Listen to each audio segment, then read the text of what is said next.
morning, everybody, and welcome to Foundations. It is Friday, November the 3rd in 2023.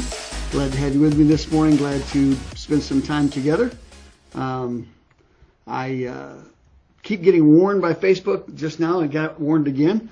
Obviously there's some stuff going on. People are posting some odd stuff, so I just keep getting warned to make sure my content is good. I don't know what that's about, but okay, I don't know. Maybe the content is good. We'll figure that out before it's all done, maybe, huh? There we go, folks. I appreciate you joining me this morning. Appreciate each of the times that we get to spend together. Thankful for all of the things that we have learned along the way with each other's time spent and invested in each other. So thank you again for joining me for Foundations this morning, and looking forward to sharing some thoughts with you today. So before we jump into the thoughts from today and the passage from today, let's get to the question for today. Here's a definite true cold weather question, because everyone wants to eat this once it gets cold. So here it is. Ice cream. What is your favorite ice cream flavor? Now, I know I throw you off guard because cold weather does not make you think of ice cream. Hot weather does, but not cold weather. But I got to be honest with you, I like ice cream. Ice cream's been on my mind the last few days. Just had myself a little bit of ice cream a couple of days ago. So it was a keto ice cream, if I may add, which means that it doesn't have as much of the stuff that you don't need in it. Just maybe I'm fooling myself, look in the mirror and think, thank God there's keto ice cream. So what is your favorite ice cream flavor?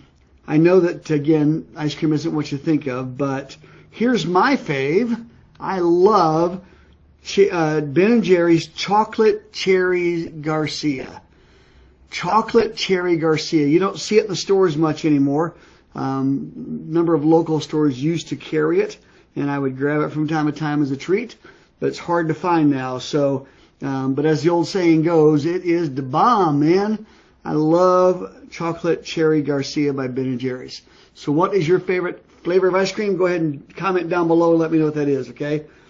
So today I'm going to read one of my favorite passages. I have shared it what feels like millions of times, and my mama told me not to over-exaggerate, and my daddy told me he'd spank me if I did. So I'm trying not to over-exaggerate, but I feel like I've shared this passage almost as often as any other passage, maybe more than any other passage that I personally share with others and that I enjoy.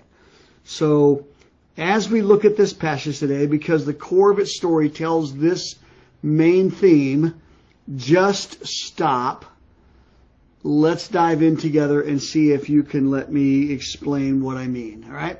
Here we go. It's found in Mark chapter 9, and it begins at about verse 16 or 17, somewhere in that range. It says, one of the men in the crowd spoke up and said, "Teacher, I brought my son so you could heal him. He is possessed by an evil spirit. They won't let him talk.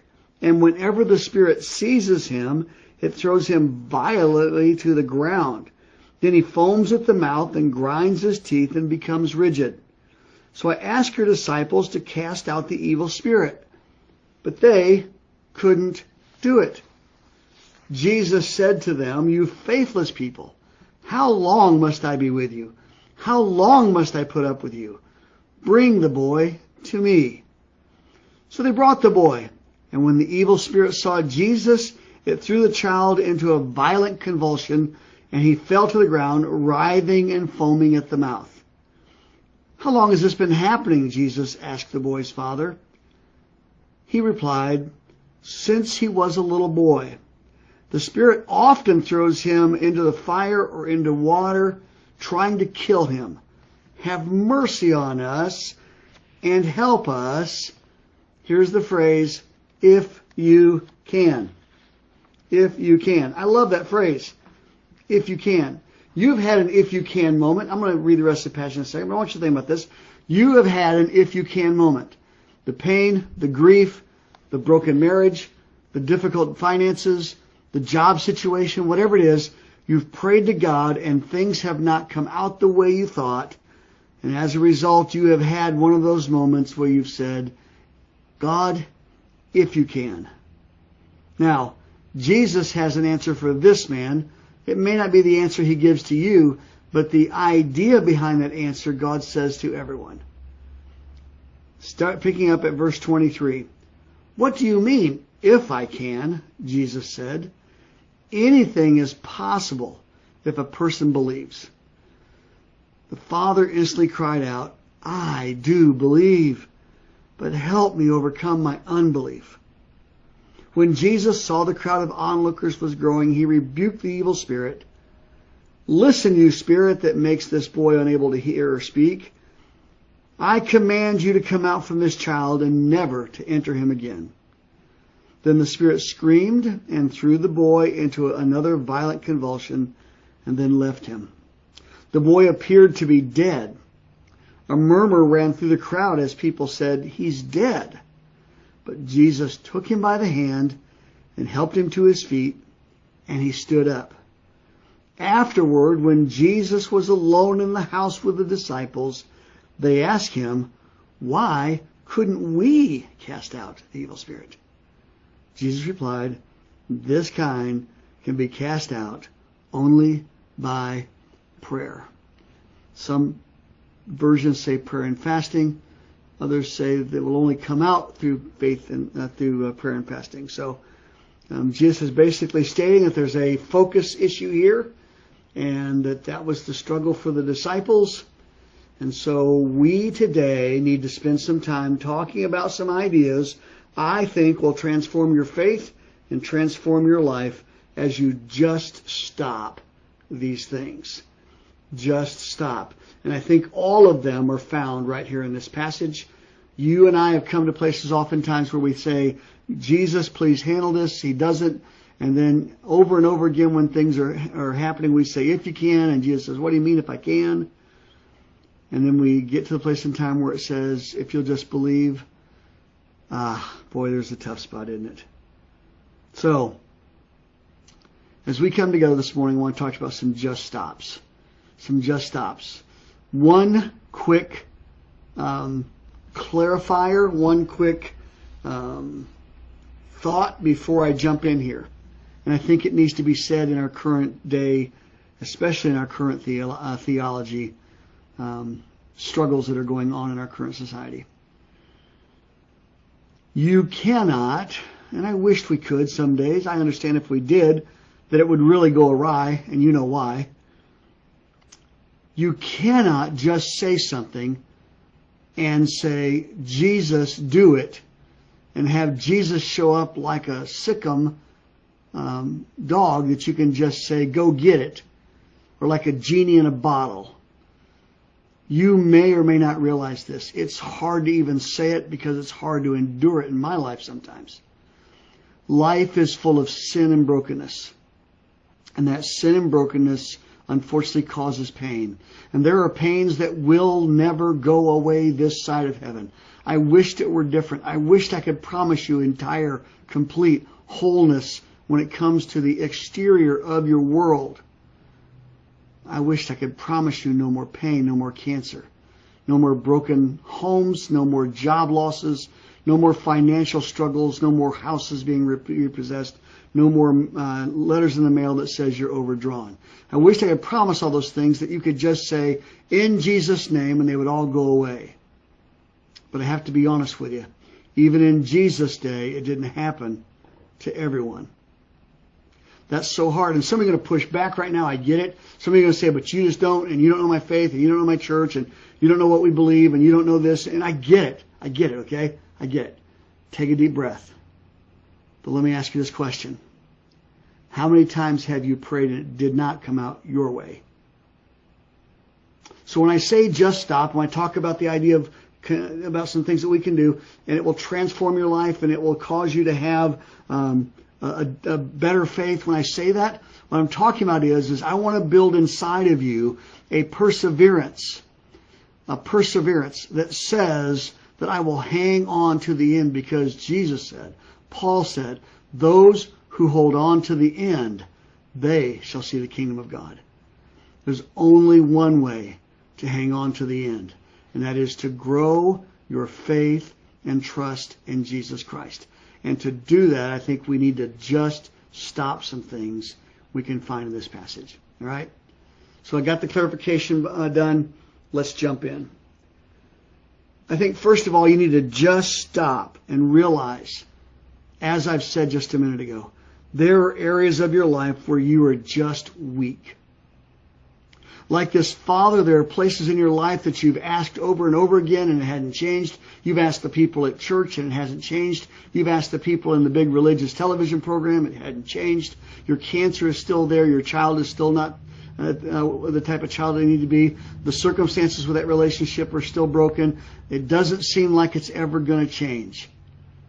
So you need to stop acting like if you just try harder, if you just figure out the formula, if you just get the right words to say, like some poem or incantation, then God will fix everything according to the way I want it fixed. Just stop that and realize there are areas in your life where you are weak. This man was worn out. He was tired and he sought help from the disciples and he didn't get any. And then he sought help from Jesus. And Jesus gave him what he needed. Let me clarify this. You're weak. God will give you what you need in your weakness. For this man, it was to give his son back. I don't know what God's trying to work out in your life. I'm not smart enough. I'm certainly not God, so I don't have any insights beyond just watching from the outside. But God sees your heart and he knows what you're going through. You need to just stop trying to act strong all the time and admit that you're weak. Because when we say we are weak, Jesus says, then we are strong through him. So just stop and admit that you're weak. And then just stop thinking that everyone you ask will have the right answers. And if you don't find the answers from one, go ask another and you'll get the answers. And the answers will make sense, and sooner or later you'll figure it all out. Or maybe you'll be so self-reflective that you figure it all out. And as a result of figuring it all out, you will be able to get all the help you need by asking the questions that you were supposed to ask. You say, well, when I get the right questions and the right answers, everything will be all right. Listen to me. Just stop believing. Just stop believing. I'm not talking about stop asking, but stop believing that just because you ask, just because you go to counseling, just because you do those things, that you will not have to continue choosing Jesus Christ in the struggles that you're going through. And let me tell you something. I don't even like this, but this is still true. God allows us to wrestle with things. And sometimes while I'm wrestling with my unforgiveness, when I'm wrestling with my anger, when I'm wrestling with my doubts, when I'm wrestling with my struggles with the way people act, when I'm wrestling, I ask all kinds of people all kinds of questions. And sometimes I get so crazed and so focused that I keep trying to ask from person to person and from group to group and from specialist to specialist and from smart person to smart person. And I find myself just asking a bunch of questions. And here's what I found when you ask in a lot of different areas. Oftentimes you get a lot of different answers. And so just stop thinking that if you ask the right people and you ask the right questions, that you'll have all the answers you want. In reality, this situation we live in, this sinful world, full of struggle, full of wars, full of rumors of wars, all of that are all things that we can ask questions of some. But you got to sometimes realize that there aren't solutions that are just easily handled by asking questions. This man went to this father went to the disciples. They were the most committed people around Jesus. They were following him everywhere. And he ended up having to go back to Jesus, even though they should have known. You want to ask some questions just for the sake of asking questions sometimes? You want to be able to say it out loud or ask it out loud? Find a time and get alone. And when you get alone, talk to Jesus. Ask him. And then for those of you like me who are in ministry, for those of you like me who are maybe been Christians for a long time, I've been a Christian for 50 years. So that's longer than most of you have been alive. So think about this. Just stop acting like you have the corner on Jesus and all the power to do what He wants. The disciples thought they had the corner on it, thought if they just did the right thing, if they just said the right things, if they just acted the right way, if they just prayed the right prayer, if they just whatever it was, because here's what they come. They come and talk to Jesus. They say, why couldn't we do this? They were puzzled because they had done some things previously. They had seen some things.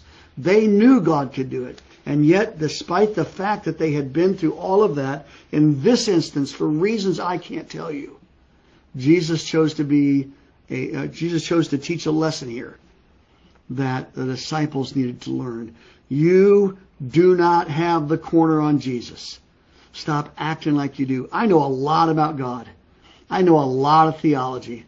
I know a lot about the things in Scripture. I know a lot about all the books I've read. I know a lot about relational issues and work issues and business issues and religious issues. I know a lot. But there are days that I still have to learn. I do not have it all. And I do not have a corner on the market of what Jesus can do in someone's life. Just stop acting like you have the corner on Jesus, the corner of the market on Jesus. That you have all the power if you just say and do. And then real quick, please, no throwing anything, no complaints. If you're going to comment, please be kind. Just because you say it doesn't make it real. No matter how much faith you have, no matter how much power you think you have in Jesus, you do not have the ability to just say it. And God is obligated to do it. Just stop acting like you have the corner of the market on Jesus. And then stop acting like you have your stuff together. You know, one of the most difficult things for a believer who's going through a hard time, or for a non-believer who's really struggling, is when someone acts like they have all their stuff together and they all have a bunch of answers. If you just do A, then you'll be all right. And then add B to it and then look out. Add C to it and you'll have victory. Add D to it and you'll be on top of the world in your faith. Boy, you sound like Job's counselors and friends. It must be your problem until you get your problem taken care of, right? Would you just stop acting like you have all your stuff together? The best of us, the best of Christians, do not have all their stuff together. I like Sean McDowell. Sean McDowell has some really cool things on Facebook. Not Facebook, but on YouTube. Go check him out. Go check out Sean McDowell, Josh McDowell's son. Recently had surgery. Go check out his video on what God taught him through his sickness. I really like Josh. I like I really like Sean. I like his honesty. But here's what I know. All of us, even professors teaching at a Christian college, can find ourselves in a place where we can ask questions, where God needs to give us new insight for the way He wants us to move forward. I really appreciate his humanness and his commitment to Christ. You do not have all your stuff together. People in ministry do not have all their stuff together. People who have been Christians for 50 years don't always have all their stuff together. There is plenty about God that we cannot know, that I do not know, that Job's friends did not know, that the disciples obviously did not know. So stop acting like you have it all together. If they didn't, you can't either. So realize we walk by faith, not by sight. We walk by faith because there's truth enough. As John wrote in John 21, there's enough written here to believe. We do this because that's where our faith is, and we do not walk by sight. And then the last, just stop and go to the Savior. I don't know what you're facing. I may not even know what the answer to your circumstance is. Heck, I may not have any answers. The disciples didn't know why they couldn't heal this man. But hear me out. You need to understand that when things have happened previously, when things have been fixed in a circumstance previously, do not count that God owes you the same thing again. Hear me out. Just because God did it once doesn't mean He will do it the same way again. There are not 2 Red Sea partings. There are not 2 Jerichos. There are not 2 resurrections.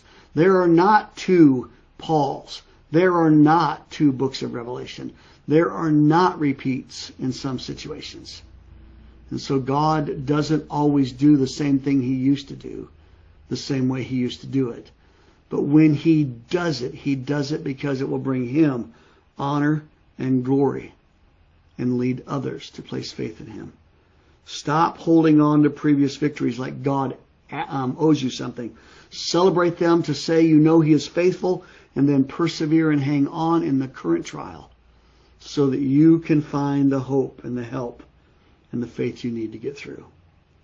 And then last, I don't think it's least, just stop pretending, stop avoiding, stop running, stop sidestepping, or any other evasive tactic that you're trying to stay away from Jesus with. Stop it. Stop your religious activities. Stop whatever it is that gets between you and Jesus. Stop your Christian music if it's between you and Jesus. Do not allow anything to come between you and Jesus. If you're not a believer today, don't allow preachers to get between you and Jesus. Don't allow hypocrites to get between you and Jesus. Don't allow church people to live next door and cuss and call you names, keep you from Jesus. Because all of us as humans are frail. And Jesus Christ is the only Son of God. And He is the only one who has the answer for all of it. And that answer is eternal, not temporary. So trust Him with your eternal so He can help you persevere during this temporary. Or as the song by Katie Nicole says, just hold on. I put the link to that song in the post here. Go check it out. Just hold on. Today I encourage you to just stop and then just hold on to the one man, to the God man, who can get you through anything and everything, and then take you home to be with Him throughout all eternity. I'm looking forward to that day. Until then, today I ask Him to help me choose when my unbelief is high, to help me know when my mind says there's no way, to help me persevere when I want to quit. I say, Lord, here's my unbelief. Help my unbelief. Here's what I can believe, help my unbelief. That's what I had to do. Some days that's 10% belief and 90% unbelief. Other days it's 90% belief and 10% unbelief. Doesn't matter. When I commit everything I have, my belief and my unbelief, I've committed 100% to God. That's all He's ever asked. And I'm thankful. I'm thankful He can handle it. And I bet you are too. Hey everybody. Appreciate you being with me this morning. Appreciate your time. Appreciate you coming and spending time at Foundations each week. May God's grace and peace rule in your heart. May He give you the things that will encourage your heart to persevere here in this life, especially in the world that we live in today, where everything seems to be in turmoil, and everywhere you look, people seem to hate each other every time. Doesn't seem like they love anymore. Why don't we just say, Jesus, help my unbelief. Help me love, because that's where I'm having a hard time. All right. Share Foundations with your family and friends. Share it on your social media pages. Send out an email to invite others to join you to watch Foundations on Friday mornings. Thanks for tuning in today. God's best to you. Have a fantabulous Friday and a stupendous weekend, all right? Just a couple of new words. Bye-bye now.